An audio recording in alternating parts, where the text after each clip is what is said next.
આ તો જૂનાગઢની પ્રજાને હેરાન કરે અને આ કોર્પોરેટરો સત્તાધીશ છૂટાઈને બેઠા છે એને હેરાન કરે છે.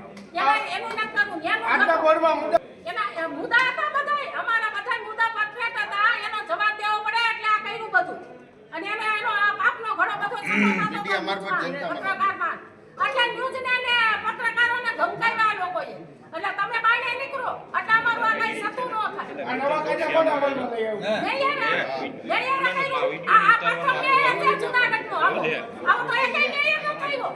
એકતરફી શાસન ભારતીય જનતા પાર્ટીનું હજી 2 દિવસ પહેલા રાષ્ટ્રીય ગીતનું અપમાન જૂનાગઢ મહાનગરપાલિકાએ આગલા જનરલ બોર્ડમાં કર્યું હતું, કાલે પણ કર્યું છે અને ફરી પાછા કોંગ્રેસને બદનામ કરવા માટે આ ગુજરાતના આ જૂનાગઢ શહેરના પત્રકારોને પણ જૂનાગઢ મહાનગરપાલિકા જનરલ બોર્ડમાંથી બહાર કાઢ્યા છે.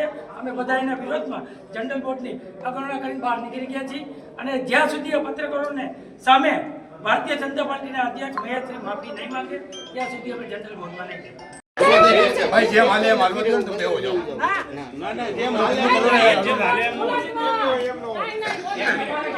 તમે અમને ખાલી એટલું સમજાવી દીધું એનો પ્રોબ્લેમ શું છે આથી શૂટિંગ કરે તો ખાલી મને સમજાવી અમને ના પાડી અમને એને જ અમને ના પડી. નવા ફતવા ન ચાલે. કીધું છે બધા બેસો મિત્રો છો હવે આજે ની નેક્સ્ટ બોર્ડ એ ભાઈ નેક્સ્ટ બોર્ડમાં વાત.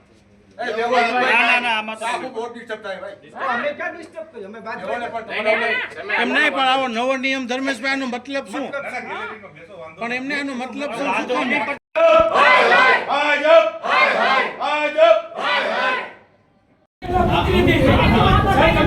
ખબર નહીં હોય અને અહીં બહાર આવી અને અમને સાંભળી લે બધા પત્રકાર બધા એમને આવી ગયા